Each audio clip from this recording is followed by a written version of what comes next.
그의 아들에 관하여 말하면 육신으로는 다윗의 혈통에서 나셨고 성결의 영으로는 죽은 자들 가운데서 부활하사 능력으로 하나님의 아들들로 선포되셨으니 곧 우리 주 예수 그리스도시니라. 아멘. 좀 기도하겠습니다. 하나님 아버지, 이 시간 복음이 영화롭게 되게 하시옵소서. 예수님만이 이 시간 영광과 경배를 받는 시간 되게 하옵소서. 말씀을 전하는 그 입술을 주님께서 주장하시고 그 마음을 겸손케 하셔 주시옵시며 특별히 듣는 하나님 백성들의 마음과 생각도 열어주시어 말씀이 말씀답게 선포되며 말씀이 말씀답게 들려질 수 있도록 주여 도와 주옵소서. 성령님의 조명하심을 갈망하며 예수 그리스도의 이름으로 감사하며 기도합니다.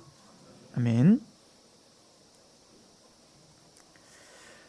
로마서의 주제는 복음입니다. 그럼 복음은 무엇인가에 대해서 사도 바울은 자세하게 우리에게 설명을 해줄 것이고 또 해주고 있습니다. 특별히 그래서 사도 바울은 로마서 1장 1절에 예수 그리스도의 종 바울은 사도로 부르심을 받아 하나님의 복음을 위하여 택정함을 입었다. 하나님이 보내신 자, 이 사도라는 뜻은 보내신 자도, 그리고 특별히 그 예수님의 제자들과 또 예수님의 부활을 직접 경험하여 하나님의 직접적인 선택으로 선택받은 사도들, 사도 요한이 요한계시록을 기록한 이후에 사도는 없습니다. 이제 우리에게 사도는 사도적 가르침만 남아있을 뿐입니다. 이게 바로 성경, 신약 성경이죠. 또 그 사도적 가르침은 구약 성경 위에 쓰여진 겁니다. 그래서 1장 2절에 보면 이 복음은 하나님이 선지자들을 통하여 그의 아들에 관하여 성경에 미리 약속하신 것이라. 그러니까 사도들이 우리에게 전해준 이 신약 성경은 그냥 신약 성경의 독립적인 책이 아니라 구약 전체, 창세기부터 말라기까지 주어주셨던 하나님이 선지자를 통해서 주셨던 그 핵심적인 내용, 그 구약의 성취를 기록한 거죠. 그래서 구약은 오실 예수, 오실 메시아에 대한 기록이라면 신약은 이미 오신 예수 그리스도에 대한 기록이 바로 신약이에요. 그래서 사도 바울은 에베소서 2장 20절에 너희는 사도들과 선지자들의 터 위에 세우심을 입었다는 거예요. 이 얘기는 하나님이 사도들과 선지자들에게 계시로 주신 신약과 구약 성경 말씀 위에 우리의 신앙은 세워진다는 거예요. 그러니까 우리의 믿음은 말씀에서 어긋나고 말씀이 없는 믿음은 공허한 믿음이고 모래 위에 세운 집과 같죠. 그래서 너희의 믿음은 들음에서 나며 들음은 그리스도의 말씀으로 말미암는다 라고 사도 바울은 이야기했던 거죠. 그렇다면 이 구약과 신약, 선지자와 사도들이 우리에게 전해주려고 했던 그 복음이 뭘까요? 여러분들, 우리가 흔히 알고 있는 복음이라는 게 도대체 무엇입니까? 사도 바울이 말하는 사도적 복음, 나중에는 이걸 하나님의 복음이라고 말했다가 나중에는 이걸 나의 복음이라고 표현하거든요. 사도 바울이. 이건 다른 걸 말하는 게 아니에요. 사도 바울이 전해준 그 복음과 하나님의 복음, 도대체 그 복음이 뭐냐라고 하는 것을 우리가 좀 상고해 볼 필요가 있죠. 하나님의 복음 할 때 그 복음이라는 단어는 사실은 우리는 이제 고유 명사처럼 쓰고 있죠. 복음은 복음이죠, 뭐. 딱 복음이잖아요. 근데 이제 사실은 이 복음이라는 단어가 로마 시대 때에는 뭐 고유 명사는 아니었어요. 이 복음이라는 이 단어는 왕의 대관식이 있을 때, 이제 왕을 선포할 때, 드디어 우리에게 왕이 생겼습니다, 왕자가 왕이 되었습니다라고 선포되는 그 기쁜 날, 그 선포를 복음이라고 합니다. 또 로마 시대 때는 복음을 언제 더 사용했냐면 전투를 벌였는데 그 전투에서 승리했을 때 이제 그 승정보를 가지고 와 그 기쁜 소식을 전하는 걸 복음이라고 하는 거예요. 그래서 우리는 복음을 영어로는 굿뉴스라고 하죠. 좋은 소식. 즉 우리가 말하는 좋은 소식, 지금 사도가 전하는 가장 좋은 소식, 그것은 왕이 생기는 것, 왕의 대관식도 진짜 좋은 소식이 아니고 전쟁에서 승리하는 것도 좋은 소식이 아니라 내가 전한 이 복음이 진짜 좋은 소식이다 라고 이야기하는 것과 같은 거죠. 꼭 그런 것과 같아요. 그 로마의 복음이라는 쓰고 있는 용례를 우리가 살펴본다면 꼭 그런 느낌인 거예요. 하나님의 백성들이 적국의 포로로 잡혀 있는 겁니다. 언제부터? 아담이 타락한 이후로 그 사단의 권세에 의해 이제는 하나님의 택함 받은 하나님의 백성들이 사단의 종노릇해요. 이걸 다른 말로 말하면 죄의 종노릇한다라고 로마서 6장은 이야기하죠. 즉 우리는 죄와 사단의 종노릇하여 이제는 그들의 포로가 되어, 꼭 이스라엘이 이집트의 포로가 되고 바벨론의 포로가 된 것처럼 말입니다. 포로가 되어 이집트의 포로가 됐을 때 생각해 보세요. 그들은 원래 하나님께 예배하도록 창조됐던 백성 아니겠습니까?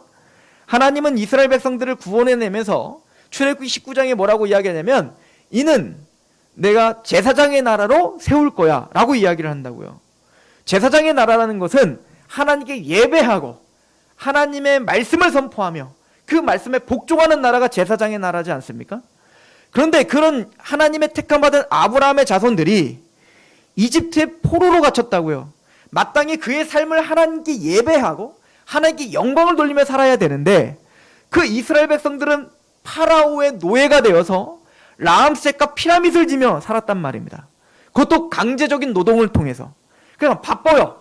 너무너무 바쁘게 살지만 그 바쁘게 사는 목적은 파라오를 위한 겁니다. 하나님을 위함이 아니에요. 마찬가지로 우리가 모두가 다 아담 이후에 우리 모든 인간들은 원래는 하나님의 창조는 하나님의 영광과 찬양을 위해서 창조된 거라고요. 그럼 우리의 존재 자체가 하나님께 영광을 돌리고 하나님께 예배를 하는 존재로 만들어졌단 말입니다. 그런데 아담이 타락한 이후에 사단이 우리를 결박한 거예요. 사탄이 우리를 장악한 겁니다. 이걸 사도 바울은 뭐라고 하죠? 이 세상 신이라고 하는 거예요. 즉 이 세상을 주관하고 있는 자, 물론 하나님이 허용하시는 거예요. 최종적인 권세와 권위는 누가 갖고 계시죠? 하나님을 갖고 계시는 건 분명합니다. 또 뭐라고 하죠? 거짓의 아비, 이렇게 표현을 하죠. 즉 악한 자들의 아비다 라고 표현을 한단 말이에요. 즉 하나님을 위해서 살아야 될 택함받은 하나님의 백성들이 이제는 적국의 포로가 되어서 하나님이 아니라 하나님의 대적하는 일, 사람을 위대하게 하고 사람을 찬양하는 일에 쓰임받고 있는 거예요. 그게 우리의 상태였다고요. 그런데 그 적국에 이제는 참다 못한 그 택함받은 그 백성의 왕이 드디어 군사를 일으킨 겁니다. 이제 최고의 군사를 일으켜서 이제는 그 나라를 포위한 거예요. 생각해 보십시오. 그 나라를 포위해서 이제는 그 적진에 가장 유능한 장수를 보내서 왕을 죽인 겁니다. 그런데 아직 그 나라는 왕이 죽었다는 사실을 모르고 있는 거예요. 그럴 때 그 왕을 죽이고 이제는 통제권이 없어졌죠. 그 최고 통수권자를 죽여버리고 그리고는 끄집어냈다고요. 그리고는 이 사실을 모든 나라에 그 적국의 나라에 선포하는 겁니다. 이미 너희의 왕은 끝났다. 그리고 지금 우리의 군대가 너희의 성을 에워싸고 있다. 너희들은 투항하라. 그러나 우리의 왕은 자비롭고 은혜가 넘쳐 사랑이 많으신 분이라 그분 앞에 투항하고 나온다면 그분의 사랑과 자비를 이해하고 투항하고 나오는 자들은 살려주마. 그러므로 이것은 그들에게 기쁜 소식이에요. 왜요? 살 수 있는 길이 열렸기 때문에 그렇습니다. 근데 사실은 진짜 기쁜 소식은 누구에게 기쁜 소식이죠? 그 포로로 잡혀있던 백성들인 겁니다. 우리의 왕이 나를 구원하기 위하여 그 사단의 권세를 부시고 이미 우리의 모든 죄와 얼마나 그 사단의 결박에 여워 피라밋을 짓고 라암셋을 지며 하나님을 대적했던 우리들 아닙니까? 하나님을 위해서 살았던 우리가 아니에요. 우리의 일생 전체가 나를 위해 살았고 또 세상을 위해 살았던 우리라고요. 그럼 하나님은 그 모든 죄값을 묻지 않고 그의 백성들을 끄집어내시기로 지금 이미 결정됐으니 너는 이걸 믿고 돌아오라. 이미 너희의 해방의 날이 왔다. 이제는 그분이 이제는 이 성을 들이닥쳐 완전히 초토할 날이 올 것이니 그때가 되면 기회가 없다. 그럼 빨리 이 왕의 은혜와 사랑과 자비를 믿고 돌아와라. 이것이 복음인 겁니다. 여러분들은 지금 그 하나님의 음성을 듣고 나오신 거예요. 이 세상의 권세는 이미 끝났고 이미 예수 그리스도로 말미암아 이미 내 죄가 사함 받았으며 이제 나는 하나님의 백성입니다. 하나님의 자녀입니다를 확신하고 나오신 게 복음이란 말이에요. 그래서 마가복음 1장 14절 15절은 마가는 예수님이 이 땅에 오셔서 육신을 입고 공생애를 하시면서 제일 먼저 선포하신 게 뭐였다? 복음이었다라고 설명을 합니다. 마가복음 1장 14절 15절에 요한이 잡힌 후 예수께서 갈릴리에 오셔서 하나님의 복음을 전파하여 이르시되 때가 찼고 하나님의 나라가 가까웠으니 회개하고 복음을 믿으라. 그러니까 이 복음은 바로 하나님의 나라에 대한 이야기다라고 이야기를 하고 있는 겁니다. 즉 복음이라는 것은 이 세상 나라가 끝장났고 나를 주장하고 있던 우리를 참사던 자가 이미 쫓겨났고 하나님의 나라가 이미 우리에게 임했다. 그러므로 그 하나님의 왕됨을 인정하고 예수 그리스도의 주됨을 인정하며 구복하고 나오라. 너의 죄를 용서했노라. 이것이 왕의 복음인 거예요. 이게 하나님의 복음인 거란 말이에요. 그런데 그 정점에 그 하나님의 나라가 이미 그 사단의 권세를 부수고 들어와 이제 하나님의 나라를 완성하는 제사장 나라로 내가 너를 세웠어 라고 할 때 그 정점에 누가 계시는 바로 예수 그리스도가 계시기 때문에 바로 그 복음은 예수님의 이야기인 겁니다. 그래서 로마서 오늘 1장에 뭐라고 써있죠? 1장 2절에 이 복음은 하나님이 선지자들 통하여 그의 아들에 관하여 말씀하신 것이라. 즉 하나님의 나라가 어떻게 임하였고 어떻게 그 사단의 권세가 부쉈으며 어떻게 여러분들을 끄집어냈죠? 예수 그리스도가 하셨다. 그래서 우리는 복음을 예수의 이야기다 라고 이야기하는 겁니다. 특별히 그 예수님의 어떤 사건을 통해서 이 일이 성취된 겁니까? 여러분들 어떤 사건을 통해서 여러분들이 죄의 나라, 사단의 나라, 내 이기적인 욕망을 위해서 살았던 내 나라가 부서지고 이제는 하나님을 위한 나라, 그 여리고성이 무너지고 이제는 다윗 왕국이 가나안 땅에 세워지는 것처럼 그래서 하나님을 대적했던 죄악이 관영했던 가나안 그 7족속 그 족속이 쫓겨나고 거기에 하나님을 경외하는 다윗의 나라가 세워지는 그날이 있는 것처럼 우리 안에 옛사람, 구습의 옛사람, 나를 위해서 내 욕망을 위해서 나를 위해서만 살았던 그 나라가 무너지고 이미 예수 그리스도를 왕으로 모시고 하나님의 통치와 하나님의 말씀 가운데 순복하겠나이다 라고 고백하는 하나님의 나라가 어떻게 여러분들에게 임했냐고요. 어떤 사건으로? 바로 예수님의 십자가와 부활로 임했다는 거예요. 예수님의 십자가와 부활로 사단의 권세가 머리가 밟히고 그리고 여러분들에게 참된 승리와 해방을 준 날이 바로 예수님의 십자가와 부활을 통해서 완성됐다라고 선포하는 거예요. 그래서 복음은 넓은 의미로 하나님의 나라의 이야기지만 좁은 의미로는 십자가와 부활이 복음인 거예요. 그 십자가와 부활 외에는 다른 복음은 없는 겁니다. 제가 지금 말하고 있는 지금 이 이야기가 구약의 이야기라니까요. 여러분들이 구약 이야기를 보면서 바로 이 이야기를 발견해야 되는 겁니다. 구약 이야기를 통해서 그게 누구 얘기든 아브라함이든 뭐 이삭 얘기든 뭐 모세 얘기든 다윗 얘기든 와 다윗 멋지다 우리 다윗처럼 행할까? 그런 윤리와 도덕도 물론 있어야 되지만 그거 너머에 하나님께서 우리에게 어떻게 복음을 주셨는가 그 복음이 무엇인가를 우리는 구약을 통해서 배우는 거란 말이에요. 그래서 우리가 누가복음을 한번 보시겠어요? 누가복음 24장 우리 지난주에도 한번 상고해 봤는데 다시 한번 보십시오. 누가복음 24장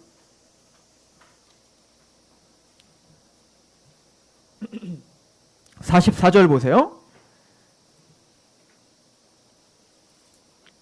또 이르시되 내가 너희와 함께 있을 때에 너희에게 말한 바 곧 모세의 율법과 선지자의 글과 시편의 나를 가리켜. 이 모세의 율법 선지자의 글 시편은 뭐를 가리킨다고요? 구약 전체를 가리키는 거예요. 그래서 구약 전체가 기록된 모든 것이 이루어져야 하리라 한 말이 이것이라. 그러니까 구약은 나를 가리켜 예수님을 가리켜 기록했다. 창세부터 말레기까지 답니다. 예수님을 가리켜 기록했다는 거예요. 그럼 예수님의 어떤 사건을 기록했죠? 말하고 있죠. 45절 보세요. 이에 그들의 마음을 열어 성경을 깨닫게 하시고 아하 우리가 구약을 볼 때 주님께서 마음을 여시고 구원을 받으면 이거 사도 바울은 고린도 교회에게 뭐라고 보내냐면 이렇게 말을 해요.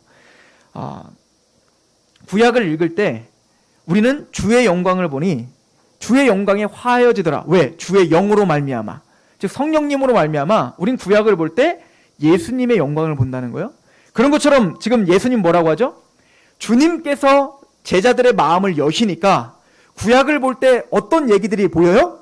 바로 복음이 보이더라는 겁니다. 구약에서. 그래서 그 어떤 얘기들, 자 46절, 또 이르시되 이같이 그리스도가 고난을 받고 제3일에 죽은 자 가운데서 살아날 것과 또 그의 이름으로 죄사함을 받게 하는 회개가 예루살렘에서 시작하여 모든 족속에게 전파될 것이 기록되었으니 너희는 이 모든 일의 증인이라. 요점 정리됐죠? 구약의 핵심은 뭐라고요? 예수님의 성경대로 십자가에 죽으셨다가 3일 만에 부활하심으로 이제는 회개하는 그 복음이 땅끝까지 전파되는 거. 이게 구약의 핵심이라고요. 그러니까 우리는 구약을 보면서 이 핵심을 놓치면 안 되는 거란 말입니다. 그러니까 성경에서 예수님이 말하는 복음은 뭡니까? 예수님이 십자가에 죽으셨다가 부활하심으로 우리에게 성취된 것이 복음이다 라고 이야기를 해요. 예수님이 이렇게 얘기하셔서 사도 바울도 복음을 이렇게 정리하죠. 우리 고린도전서 15장입니다. 한번 가보세요. 이런 구절들은 너무 중요해서 꼭 찾아서 눈으로 읽어야 됩니다. 자기 성경이시면 빨간 걸로 줄을 치시면서 별표를 하시면서 보시는 거예요. 고린도전서 15장.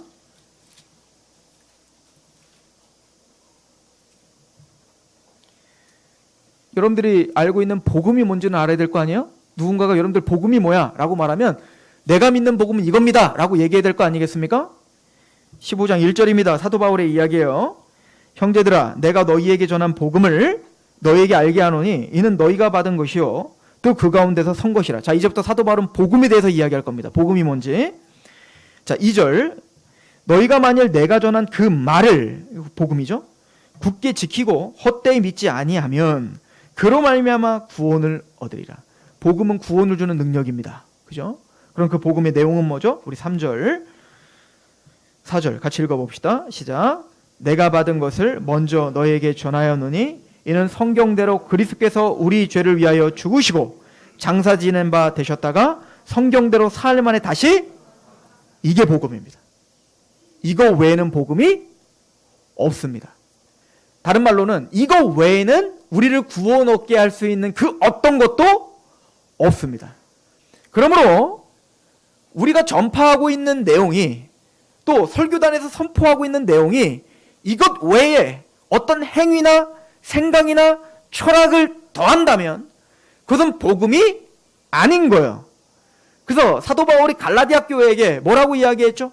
그 사람들은 십자가와 부활, 즉 예수님의 십자가로 우리의 죄가 사함을 받았고 예수님의 부활로 우리가 의롭다움을 받았습니다 라고 선포했던 이 복음 외에, 그런데 그것만, 우리가 의롭게 된 건 예수님의 십자가의 은혜로만이 아니라 우리가 거기에 행함을 해야 믿음이 지켜지고 우리가 행함을 해야 마침내 심판에서 영원한 구원을 얻을 수 있어 라고 이야기한다면, 아무리 예수님에 대한 이야기, 복음에 대한 이야기, 아무리 믿음에 대한 이야기를 아무리 많이 했다 할지라도 그것은 복음이 아닌 거예요. 그래서 갈라디아서 1장에 뭐라고 하죠? 다른 복음은 없나니 다른 복음을 전하는 자는 저주를 받을지어다. 근데 그 다른 복음을 전하는 사람을 누구라고 해요? 우리나 천사들일지라도, 이렇게 표현해요. 우리라는 건 뭐죠? 사도 바울을 포함하여, 사도 바울을 포함한 그 사도들조차 만약에 내가 전한 이 복음 외에 다른 복음을 전했다면 저주를 받을지어다요. 그래서 사도 바울은 베드로가 그 복음이 혹시 희석될 수 있는 행위를 했을 때, 즉 뭐죠? 그 사도 바울이 그 이방에 갔을 때 유대인들이 이제 예루살렘에서 이제 유대인들이 왔단 말이에요. 그때 사도 베드로가 뭐 하고 있었냐면 이방인들이랑 같이 밥을 먹고 있었다고요. 식탁 교제를 하고 있었다고요. 그런데 그때까지는 뭔가 할례를 받아야 구원 받는다 안 받는다, 하나님의 모세 율법을 지켜야 구원 받는다 안 받는다, 이런 논쟁이 한참 뜨거웠을 때란 말이에요. 그런데 그때 베드로가 이방인들과 같이 식사를 하고 있어요. 할례를 받지 않은 이방인들과 식사를 하고 있어요. 참 잘하는 일이죠. 왜? 봐라, 할례를 받지 않은 이방인들도 베드로가 같이 식사하는 거 봐라. 이 얘기는 뭐예요? 베드로도 할례가 구원의 도구가 아니야 라고 하는 걸 충분히 보여줄 수 있기 때문이에요. 그런데 문제는 예루살렘에서 유대인들이 오니까 베드로가 도망가 버렸어요. 그러면 그거를 보는 다른 사람들은 뭐라고 생각하겠어요? 베드로는 할례를 받아야 구원받는다. 근데 할례를 안 받은 사람과 밥을 먹고 있는 것이 이게 잘못된 걸 알고 도망갔다. 이렇게 왜곡될 거 아니에요. 사도 바울은 그게 너무 싫었던 겁니다.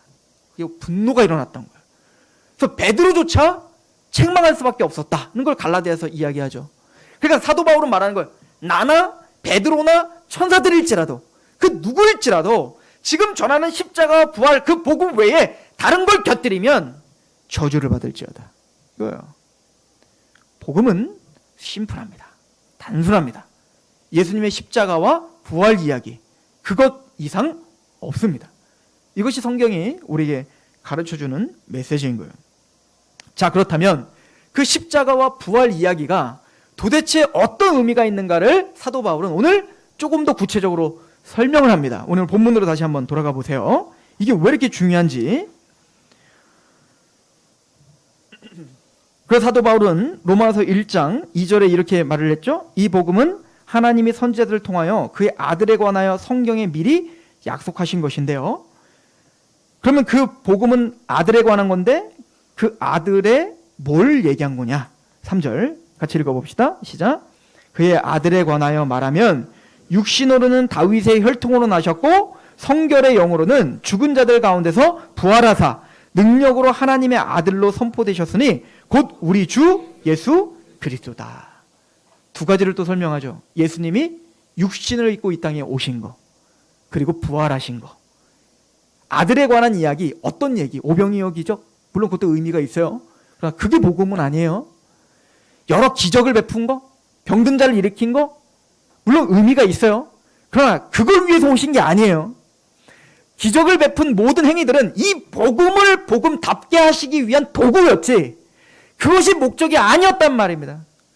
우리가 교회 와서 배워야 되는 것은 어떤 은사를 받았네, 뭔 걸 체험했네가 목적이 되면 안 되고 그건 도구이지 진짜 목적은 진짜 복음이 뭐냐 하는 거예요. 제가 우리 교회도 좀 있었던 청년인데 그 청년이 좀 특이한 청년이 있어요. 엄청난 거를 막 경험을 많이 했대요. 그래서 북한도 경수로 사업할 때 북한에 민간 경찰로 가고 거기서 막 얘기를 들어보면 기도를 하면 비가 오고 기도를 하면 비가 그쳤대요. 거의 엘리야급이죠. 그리고 하여튼 막 기도만 하면 다 병이 난대요. 그럼 막 하나님이 막 뭐렇게 그냥 하나님이 말씀을 하시는지 계속 막 하나님의 음성이 들린다고 이야기를 하는 겁니다. 근데 그 친구를 한 청년이 청년부에 데리고 온 거예요. 아무리 봐도 좀 이상하다. 그래서 데려온 거죠. 상담 좀 받으라고. 근데 데려와서 청년부 예배를 드리고 그때 이제 안산에서 청년부 전도사를 할 때인데 청년부 예배를 드리고 그 친구를 이제 부천까지 제가 데려다 주게 됐었어요. 안산에서 부천까지 가니까 1시간이 좀 넘게 가게 되더라고요. 차도 막히니까. 1시간 내내 그 친구가 저한테 막 이야기를 합니다. 뭘 경험했고 정말 끝이 없이 나옵니다. 막 뭘 경험했다는 얘기들이 너무 많이 해요. 그래서 제가 다 들어줬어요. 맞장구를 쳐줬어요. 어우 잘했다고, 어우 놀랍다고, 하나님 여기 살아계시다고 막 맞장구를 다 쳐줬습니다. 그리고 내릴 때쯤에 그러더니 그 친구가 이 얘기를 해요. 그래서 내가 이제 이 교회는 안 오겠다는 거예요. 왜냐면 이런 걸 무시한다는 거예요. 이런 경험과 이런 놀라운 하나님의 역사가 있는데 이런 것들을 경험을 못한다는 거, 다 뭔가 사람들이 다 죽어 있다는 겁니다. 그래서 제가 이제 내릴 때 다 맞장구를 쳐주다가 한마디를 했어요. 형제, 내가 근데 궁금한 게 하나 있다. 뭐니? 형제가 그렇게 많은 얘기를 나에게 해줬는데 만약에 지금 죽어가는 사람이 있다고 하자. 그 사람이 지금 죽어가서 그 사람에게 5분밖에 시간이 없다. 그러면 형제가 갖고 있는 것 중에 그 경험 중에 가장 핵심적인 거를 가장 능력 있고 가장 놀라운 이야기를 해줘야 될 텐데 어떤 얘기를 해줄래요? 어떤 걸 갖고 그 사람에게 생명을 줄 수 있다고 생각하십니까? 당신이 기도를 해서 비가 내리고 기도를 했던 비가 그치는 거, 그게 뭐 사기든 아니든 그게 사실이라고 칩시다. 좋습니다. 그런 능력이 있는데 그 사람에게 어떤 메시지를 줄 것입니까? 나한테 그 얘기 좀 해주세요. 그런 경험은 이미 내가 다 들었고 충분히 내가 납득을 했으니까 그럼 당신이 하나님을 믿고 있는 가장 핵심, 그걸 5분 동안만 나에게 설명해 주십시오. 그 5분 동안 어떻게 설명하니요? 그리고 교회에 나오기 시작했죠. 자, 무슨 얘기 하려고 하는지 아십니까? 많은 화려한 신앙생활이 있고 많은 화려한 어떤 경험이 있다 할지라도 진짜 복음이 뭔지 모른다면 잘못 믿는 거예요.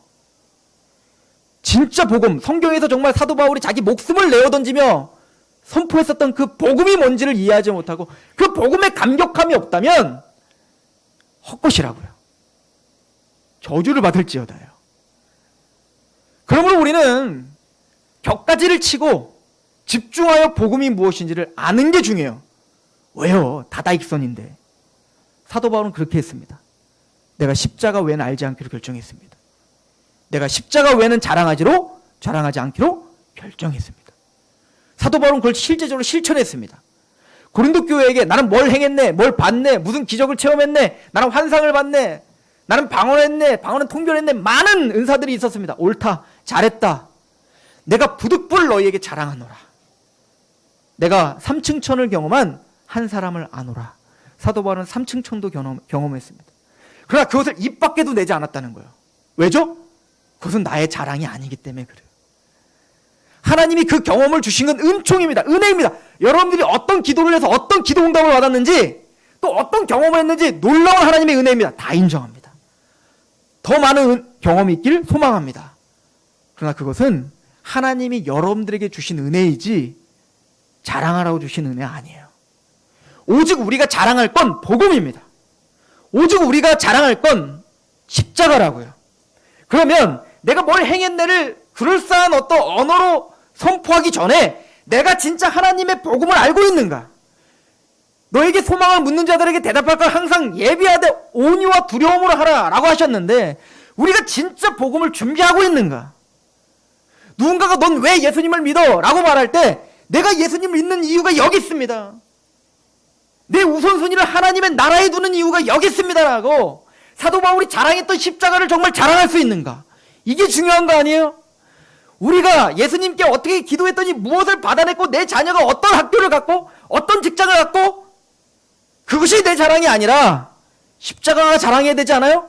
그럼 사도 바울이 말했던 복음이 도대체 무엇인가 모르면 답답해서라도 이 말씀 앞에 서야 되는 게 우리의 태도 아닌가요? 이게 사도 바울이 우리에게 가르쳐주는 거예요. 사도 바울이 로마서에서 이 얘기하고 있는 겁니다. 그 복음은 십자가와 부활 외에는 하나님의 그 아들 예수 그리스도의 이야기 외에는 복음이 없어. 가장 기쁜 소식. 우리를 감격하고 우리 전 인생을 하나님께 위탁하게 하는 부에 처하나 빈에 처하나 내가 일체의 비결을 배워 내가 자족할 수 있는 그 비결은 내게 능력 주신 자 안에서 내가 가능한데 그 능력이란 바로 복음의 능력인 거예요. 이 복음이 우리를 살게 합니다. 오직 의인은 믿음으로 말미암아 살리라. 여러분들 이거 어떻게 이해하십니까? 물론 우리가 그때 가서 그 구절을 더 하바국과 연결해서 우리가 더 자세하게 강의하겠지만 여러분들 단순히 죄산 받는 얘기가 아니에요. 그거는 의인은 정말 믿음으로 사는 거거든요. 그 복음의 능력으로 사는 거거든요. 내가 먹을 게 없어도 복음의 능력으로 우리가 인내하며 승리하게 하는 능력이 복음이란 말이에요. 예수님을 만났을 때 베드로는 자기의 배를 내어 던져버렸습니다.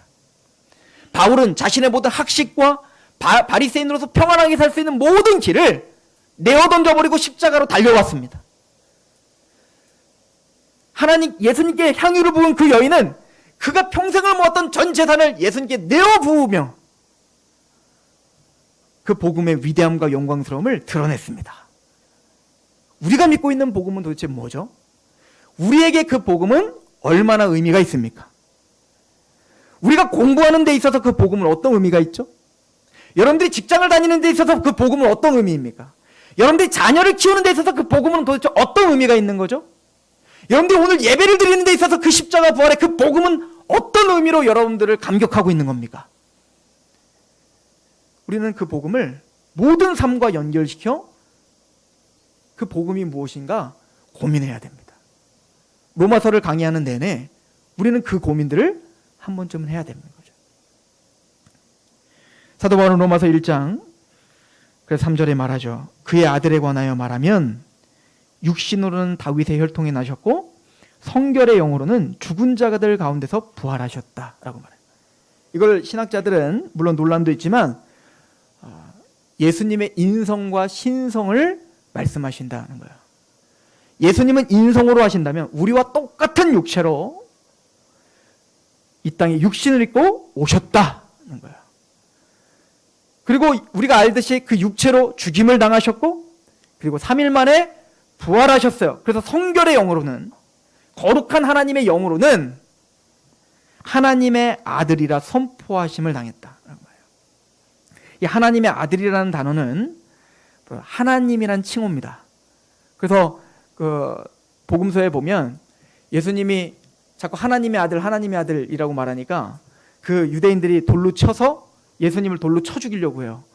왜냐하면 그걸 뭐라고 하냐면 그 예수가 하나님의 아들이라고 하여 하나님과 동등하다라고 해서 돌로 쳐 죽이려고 했던 겁니다. 그러니까 유대의 사고에서는 하나님의 아들이라는 칭호는 물론 하나님의 아들이 성도에게도 적용될 때도 있고 천사에게도 적용될 때도 있는데 지금 메시아와 관련된 내용의 하나님의 아들이라는 칭호는 하나님과 동등됨을 표현하는 말이에요. 그러니까 이 얘기는 예수님은 육체로는 우리와 똑같은 육신을 입고 이 땅에 오셨고 그리고 성결의 영, 하나님, 신성으로는 그분은 하나님의 아들로 하나님과 동등되신 분이다. 이거를 사도 바울은 이야기한다고요. 그러니까 우리가 말하는 복음이란 예수님은 우리와 똑같은 육신을 입고 오셨습니다. 또한 예수님은 하나님이십니다. 이걸 믿는 게 복음의 시작이에요. 이게 믿어져야 십자가와 부활다워지는 겁니다. 이 이야기를 신학적으로 논의를 하자면 1시간이 걸리겠죠? 저는 오늘 어떤 하나님이 이 복음을 통해서 어떤 마음을 전해줬는가만 전해줘야 돼요. 왜냐면 지금 시간이 이제 11시가 됐습니다. 12시가 됐습니다. 그래서 지금부터 시작인데 큰일 났습니다.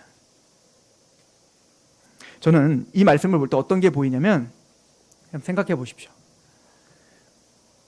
여러분들이 저 소말리아의 피랍이 된 겁니다. 우리가 소말리아의 피랍이 됐어요. 그죠? 그 해적들한테. 그때 문재인 대통령이 저들을 구해라! 빨리 구해와! 내 백성들을 왕시대가 아니지. 우리 국민을 가서 구해와라! 라고 선포를 한 겁니다. 모든 방법과 수단을 가리지 말고 반드시 구해와라. 하나도 다치지 않게. 그리고 그들을 피랍한 그 해적들을 완전히 소탕해버리고 구해와 라고 명령을 내렸다고 합시다. 그걸 이제 피랍당하면 못 듣겠지만 들었다고 해봅시다. 그 소식을 들었어요. 마음이 든든하겠죠? 드디어 문재인 대통령이 우리를 구해준대. 조금만 기다려. 소망을 갖자 라고 했어요. 그거 과. 문재인 대통령이 이렇게 한 거예요.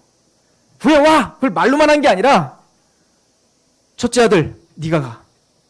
네가 직접 가. 총 들고 네가 직접 그곳에 가서 데려와. 라고 하는 것과 차원이 다르죠. 그건 뭐죠? 사랑하는 아들을 죽을 수 있는 그런 운명으로 내어 던지면서 우리 국민을 구해와라. 한 나라의 왕이 사랑하는 아들을 최전방으로 세워서 네가 죽는 한이 있더라도 그 백성을 구해와라. 라고 해서 그 왕이 그 아들을 보냈어요.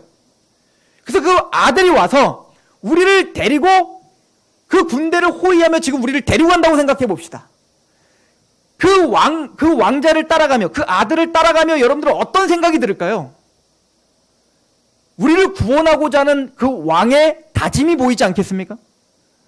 우리를 구원하고자 하는 그 왕의 국률과 사랑과 자비가 보이지 않겠습니까? 그 아들이 죽기까지 우리를 위해서 몸소 와서 우리를 데리고 끄집어 간단 말이에요. 그 뒤를 우리는 따르고 가고 있다고요. 그럴 때 그 왕자가 얼마나 고맙겠고 또 그 왕에 대한 그 마음이 얼마나 든든하겠냐고요. 얼마 전에 권요셉 선교사님이 남수단에서 선교사님으로 계시다가 우리가 이제 후원했지 않습니까? 하다가 거기서 내전이 벌어진 거예요. 내전이 벌어져갖고 정말로 그 집 앞에 폭탄이 떨어지다는 겁니다. 그 군인들이 막 돌아다니는 소리가 들려요. 근데 지금 권요셉 목사님이 제일 걱정되는 건 뭐예요? 딸과 아내 아니겠어요? 반군들이 막 지금 막 왔다 갔다 하는데 특히 외국인들은 타겟이 된단 말입니다. 그래서 딸과 이 여자들을 이게 너무 얼마나 걱정이 되겠냐. 아버지로서 남편으로서. 그래서 너무 걱정이 되고 있는데 계속 문자가 오더라는 거예요. 한국 대사관에서. 괜찮습니까? 어떤 상황입니까? 무슨 일입니까? 그래서 제일 먼저 그쪽부터 가겠습니다. 그런 비행기를 띄워서 정말 막 폭탄이 떨어지고 막 총이 왔다 갔다 하는데 거기서 정말 극적으로 건짐돼서 왔다는 거 아니에요? 그리고는 목사님이 저에게 그래요. 우리나라 백성에게 너무 감사하다고. 그죠? 근데 더 감동적인 이야기를 하더라고요. 우간다는 더 멋있었대요. 우간다는 그 내전이 일어났을 때 우간다가 어떻게 했냐면 우간다 대통령이 군대를 탱크를 다 동원해서 그 전쟁적을 뚫고 들어갔대요. 그냥 그 전쟁하는데 그 국경을 그냥 뚫고 들어가 버린 거예요. 차량을 다 호위하면서 가서 국민들을 다 태우고 다시 탱크 모두 후위해서 전쟁하고 있는 중에 다시 국경을 넘어서 데려왔대요. 여러분들 그 국민이 얼마나 자랑스러웠을까요? 얼마나 감동적이었을까요? 지금 예수님께서 그 얘기를 하셨다는 거예요. 이게 복음인 겁니다. 우리가 죄 가운데 영원한 파멸로 갈 수밖에 없는 우리를 하나밖에 없는 예수 그리스도 그 아들께서 이 땅에 오셔서 우리를 위해 십자가에 죽으심으로 우리를 건져주시고 호위하셔 마침내 새하늘과 새 땅 예수님이 재림하여 영원한 부활의 영광이 될 때까지 지금도 호위하시고 우리를 보호하시며 끝까지 책임져 가겠다는 거예요. 이게 복음인 겁니다. 이게 하나님의 나라가 임했다라고 하는 거예요. 그의 주의 권세가 주의 그 능력이 우리를 호위하여 지금도 보호하고 계신다. 이거 복음이에요. 사도 바울은 이야기하죠. 1장 4절에 보면 성결의 영어로는 죽은 자들 가운데서 부활하사 능력으로 하나님의 아들로 선포되셨으니 곧 우리 주 예수 그리스도다. 예수님이 부활하심으로 말미암아 이걸 고린도전서에는 뭐라고 써 있냐면 부활의 첫 열매가 되셨다라고 표현해요. 이 얘기 뭐냐면 예수님이 능력으로 부활하셨어요. 그 능력으로 하나님의 아들이라 선포되셨습니다. 이 얘기는 예수님이 성령님의 능력으로 부활한 것처럼 첫 열매가 되셔서 마침내 하나님의 백성들도 이 복음을 믿고 있는 그리스도 안에 있는 자들을 마침내 능력으로 다시 부활하게 하실 것입니다. 이것까지 포함된 것이 바로 이 사도 바울이 전했던 복음인 겁니다. 이것이 우리가 믿고 있는 십자가 복음 이야기인 거예요. 우리 로마서 4장을 보십시다.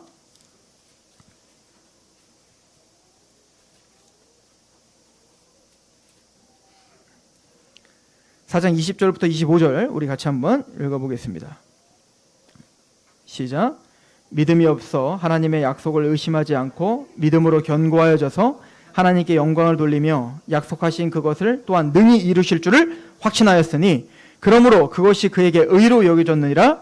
그에게 의로 여겨졌다 기록된 것은 아브라함만 위한 것이 아니요 의로 여기심을 받은 우리로 위함이니 곧 예수 그리스도 예수 우리 주를 죽은 자 가운데 살리신 이를 믿는. 자, 25절이 중요합니다. 시작. 예수는 우리가 범죄한 것 때문에 내줌이 되고 또한 우리를 의롭다 하시기 위하여 우리의 죄를 사하시기 위하여 예수님은 십자가에 죽으신 겁니다. 육체를 입고 십자가에 죽으셨죠. 그리고 우리를 의인으로 확증하시기 위하여 예수님은 능력으로 부활하신 겁니다. 예수님의 십자가와 부활이 없다면 우리는 여전히 죄 가운데 있는 거예요. 그러므로 그 어떤 것도 약화시킬 수 없습니다. 십자가와 부활만이 복음입니다. 또 그 복음이 능력으로 우리를 지금 보호하고 있습니다. 그래서 사도 바울이 뭐라고 이야기하고 있습니까? 21절. 약속하신 그것을 또한 능히 이루실 줄을 확신하노라. 그 십자가와 부활, 그 예수 그리스도를 우리에게 내어주시기까지 하신 그 하나님의 다짐과 그 하나님의 그 자비와 그 열심을 십자가를 통해서 우리는 받습니다. 또 약속대로 예수님께서 부활하심으로 그분이 진짜 메시아였구나. 그분이 진짜 하나님이셨구나. 그분이 진짜 우리를 의롭다 하시는 구원의 유일한 길이구나를 확증하는 거예요. 그래서 그 약속하신 걸 능히 이루실 줄 우리는 확신하노라. 여러분들 안에 구원을 이루시고 죄를 사하시고 여러분들 의롭다 하신 그 약속을 확신하는 저런 되기를 축원합니다. 기도하겠습니다. 하나님 아버지, 십자가의 죽으심으로 우리의 죄를 사해 주시고 3일 만에 부활하심으로 우리를 의롭다 하신 그 예수 그리스도의 복음을 믿습니다. 믿음이 없어 하나님의 약속을 의심하지 않고 믿음으로 견고하여져서 하나님께 영광을 돌리며 약속하신 그것을 또한 능히 이루실 줄 확신하게 하셔서 감사합니다. 이 확신 변치 않게 하여 주시옵소서. 누군가가 너희에게 복음이 무엇이냐 말할 때 그 십자가 부활을 힘있게 선포할 수 있는 우리가 되게 하시옵소서. 너의 소망을 묻는 자들에게 대답할 것을 준비하되 온유와 두려움으로 하게 하시옵소서. 그 복음을 영화롭게 하는 인생이 되게 하실 하나님을 찬양하며 예수 그리스도의 이름으로 감사하며 기도합니다. 주님의